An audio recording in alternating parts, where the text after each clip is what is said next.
It's time now for your weekly fishing reports and real-time outdoor news from the South region. This is Fox Sports Outdoors South. Hi everybody, this week's episode is about the mystery fish of our South and Southwest regions.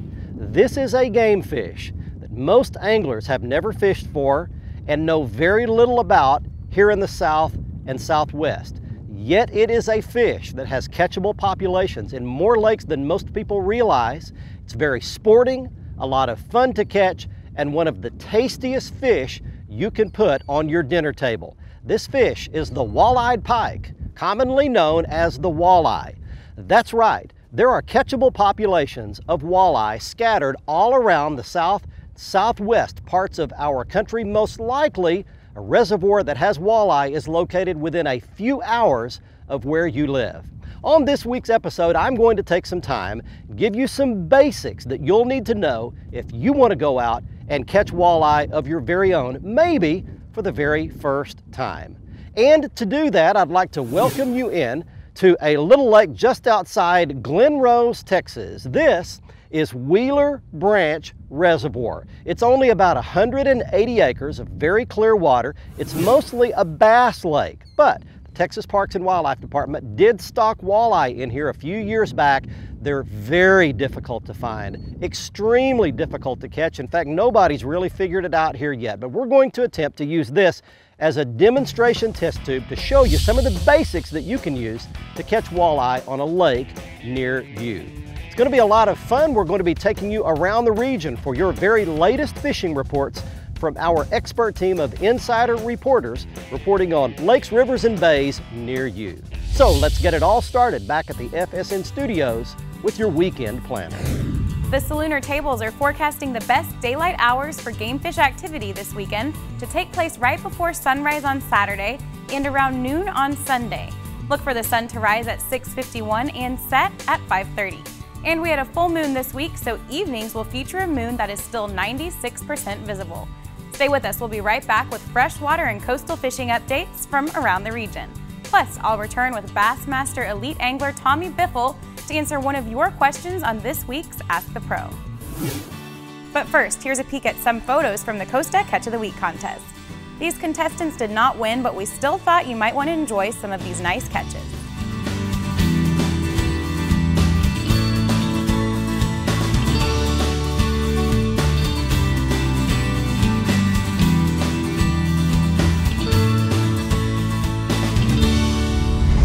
Fox Sports Outdoors is brought to you by Exide AGM Marine Batteries. Starts like new, stays like new longer. By Gene LaRue and Bobby Garland Lures. With our baits, a good day of fishing is in the bag. By Motor Guide, trolling motors engineered for anglers. And by Nitro Performance Fishing Boats. Welcome to the big leagues.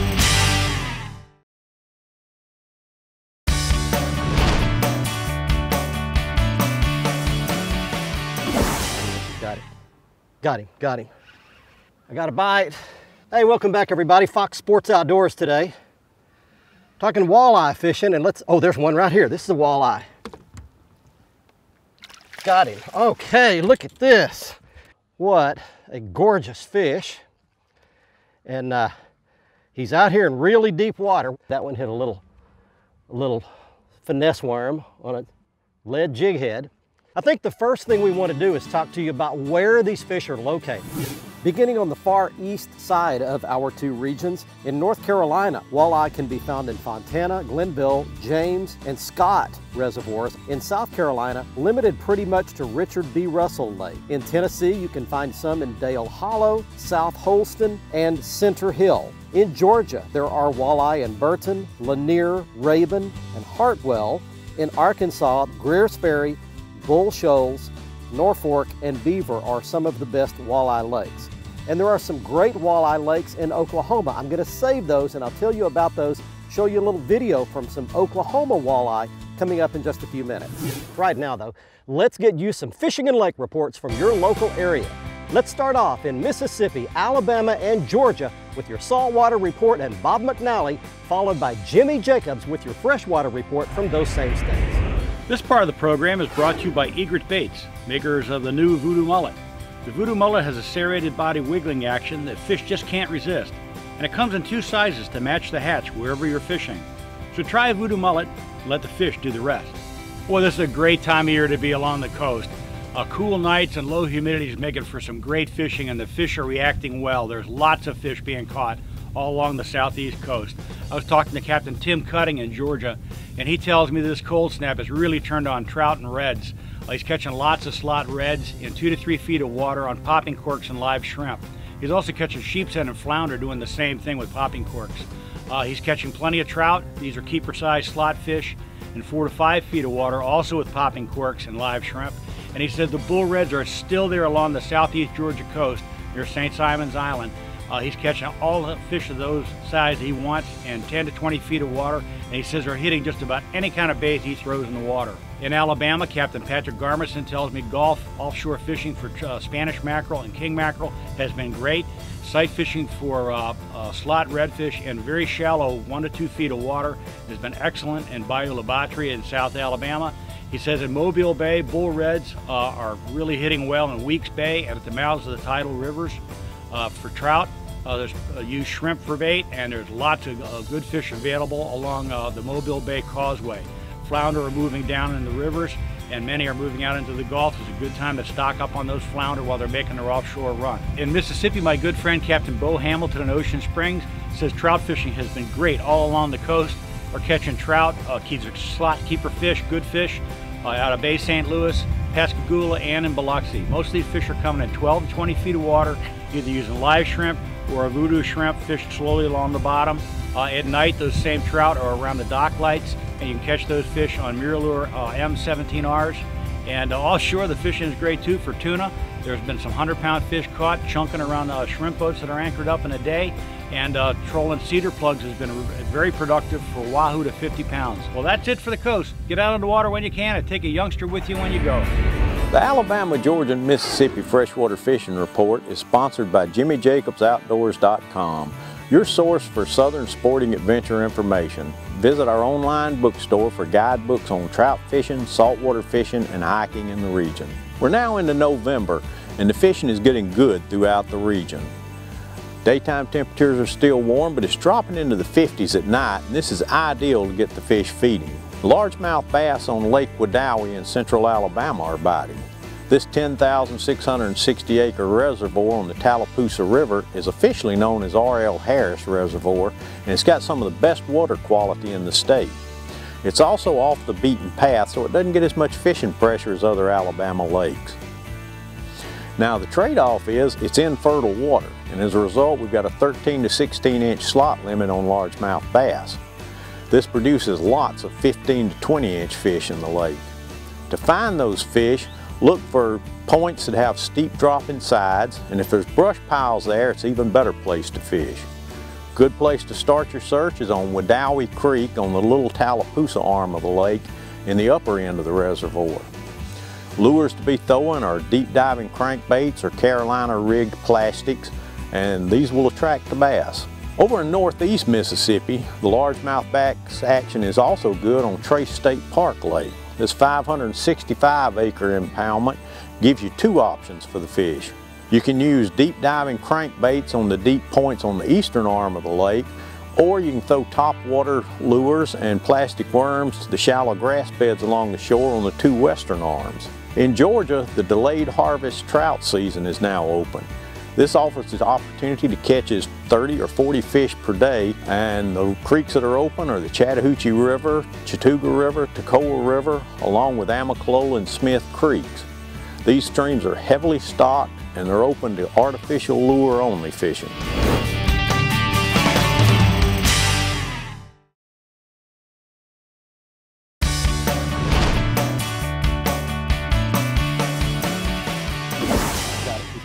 He's got it. I got a fish. Got the drag set on my little loose spinning reel here. Let's see what it is, and I don't have my net out. Oh, it's a big walleye. Let's see if I can. Got it. How about that? Hey, welcome back everybody. Fox Sports Outdoors today. We are talking walleye fishing in the southwest and southeast regions of our country. And look at that dude. All right, that one hit a drop shot rig with a minnow on it. I'll show you that at the end of the show. But how about that? That's a good walleye right there. We're keeping walleye today, by the way. We're gonna put that one back in the live well. Let's put her back in. Nice walleye. All right, next up, let's talk a little bit about what kind of fish walleye are if you're not real familiar with them. Now, we talked about some of the lakes they live in, or reservoirs. Let's talk about their habitat. They live in rocks, gravel, and sandy areas. They like structure. So if you've got an underwater rock pile, a rock ledge, a sandy point, a drop-off of some kind, the dams, ripraps of many of our reservoirs, those are the types of places walleye live. Now, they are real light sensitive, which means early and late, you might find them up in shallower water. But right now, as you can see, the sun is high overhead, bright sky. The fish are gonna go deep. That fish was in 40 feet of water. What they feed on is they will feed on minnows, crustaceans of any kind, like crawfish. They love crawfish, worms, anything like that, little small critters, insects, bugs that they can eat. That's what their diet is primarily made up of. So when they're down there deep like that, it's going to be shad, minnows, and some crawfish that may be that deep. Hey, let's check in with some more fishing and lake reports from your local area right now. Let's check in with Crispin Powley in Tennessee and Kentucky. When considering a destination for your next family getaway or outdoor adventure, I would urge you to consider beautiful Benton County, Tennessee. Nestled along the banks of Kentucky Lake in West Tennessee, historic Benton County offers all the amenities that an outdoor enthusiast could ask for, served up with a heaping portion of southern charm. Visit this sportsman's paradise and experience why so many of us are proud to call it home. Hey gang, welcome to this week's Tennessee and Kentucky Fishing Report. The number one thing I want to tell you about fishing in Tennessee, Kentucky this time of the year is the scenery is incredible. The weather's very comfortable, the temperatures are great, but to tell you how good the scenery is, I just can't do it justice. It looks like the trees around the shoreline are just on fire right now. So I would encourage you to get here now and enjoy this. The fishing's not too shabby either. The bass are really chasing bait right now. From little bitty small bodies of water to the biggest bodies of water in this region. The bass fishing is really good. Topwater baits really mimic what the bait are doing right now. They're kind of in the upper part of the water column due to the water temperatures. So take a topwater bait, go throw it around, and be prepared to experience some really fast action. Crappie fishing. Crappie fishing is good right now. The cool thing about crappie fishing in this region, you know, with our vast variance of temperatures, you know, it starts out in the 30s in the early morning, and by late in the afternoon, it can be in the 80s. That really sets up a lot of different scenarios for crappie fishing. So what I would encourage you to do is be really open-minded and look for them deep. If you like to fish shallow, go look shallow. Just be willing to back up and punt if you're not catching them, because once you do find them, you're gonna find a bunch of them. Guys, it's gonna do nothing but get better every day between now and when I would call the start of winter. Just pick your times around the weather. We're gonna have some fronts come through, but it is a really good time to be on the water in Tennessee and Kentucky. We can't wait to see you. God bless. Fox Sports Outdoors is brought to you by Academy Sports and Outdoors. Right stuff, low price, every day. By Mercury Marine, celebrating 75 years of marine excellence. By Stren Fishing Lines, the standard of dependability. And by Tracker Boats. It's more than just a boat, it's a tracker.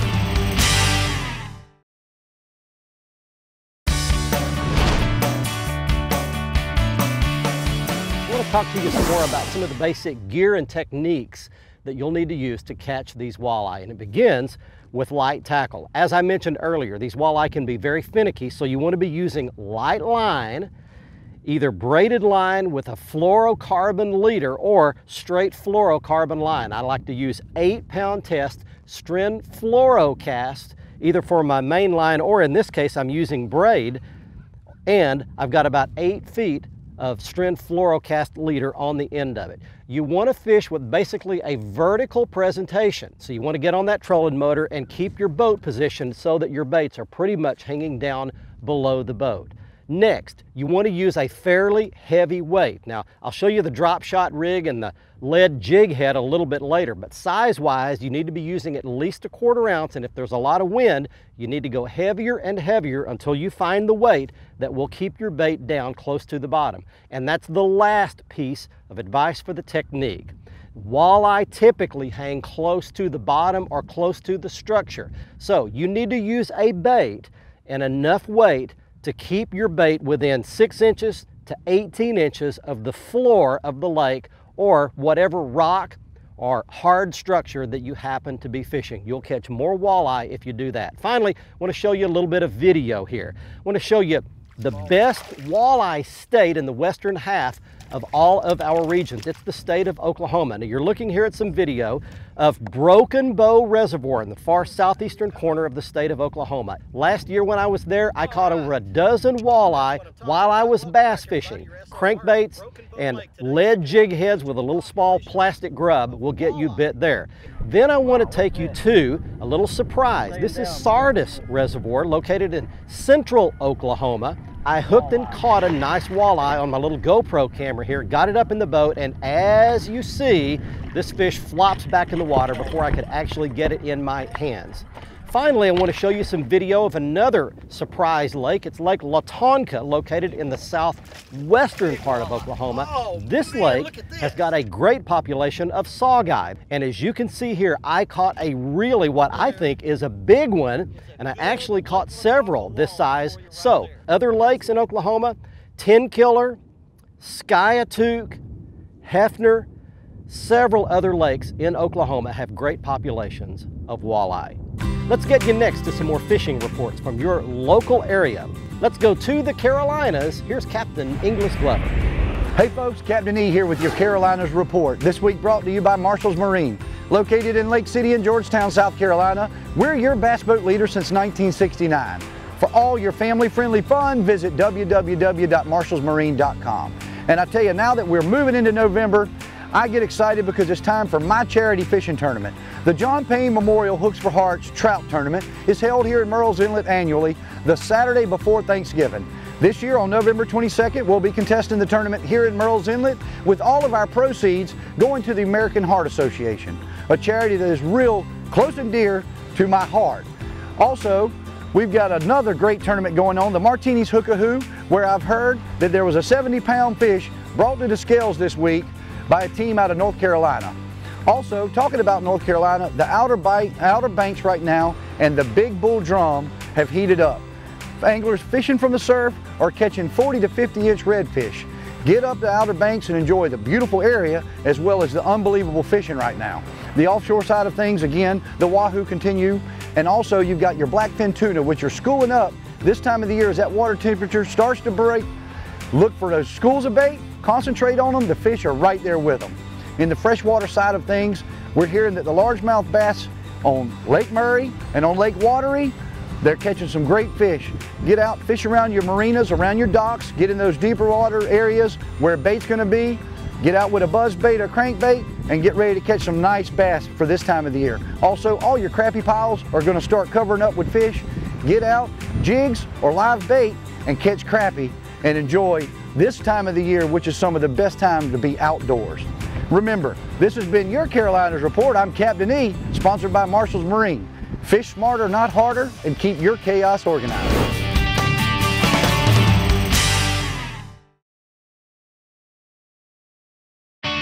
Fox Sports Outdoors is brought to you by Costa Sunglasses. See what's out there.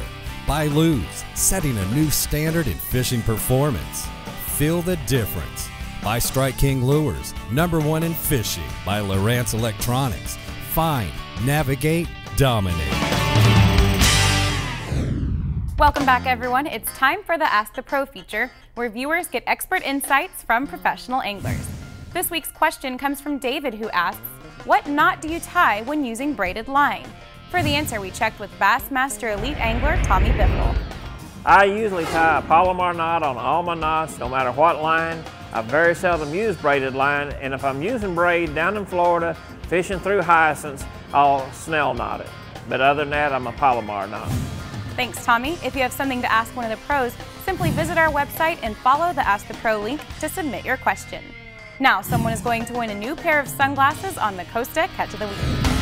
Hey, it's time right now for the Costa Catch of the Week winner. On this week's show, someone wins a free pair of Costa sunglasses each week.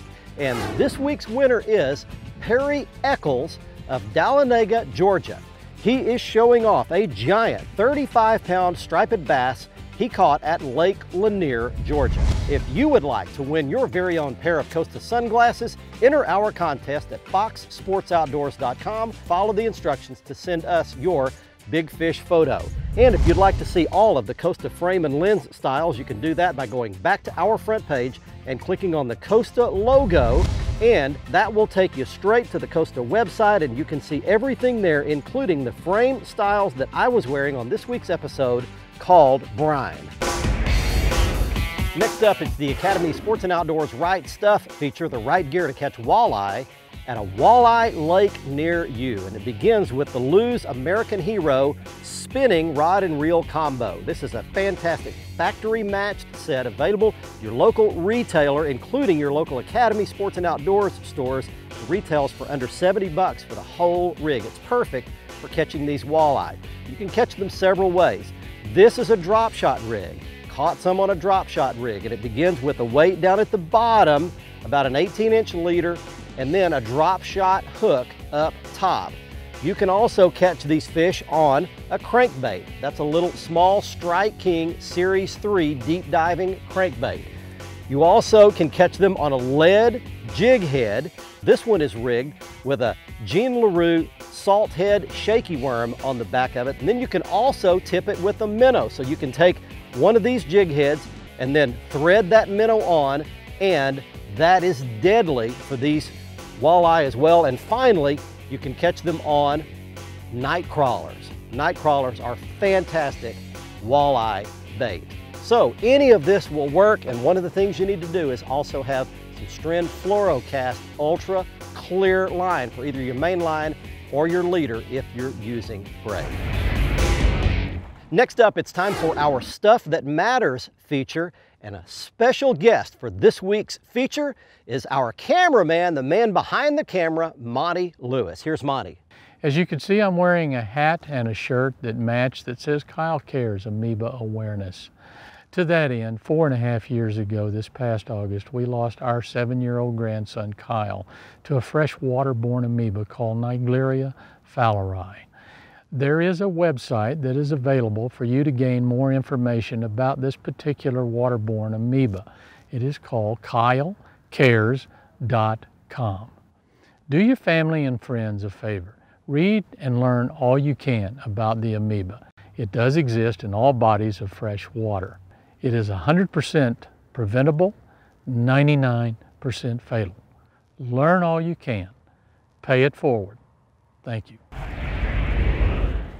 I hope you enjoyed this week's episode, and I hope you learned enough to go catch some walleye at your favorite lake. We'll see you next week. Until then, I'm Barry Stokes. Be safe, have fun. Bye-bye, y'all.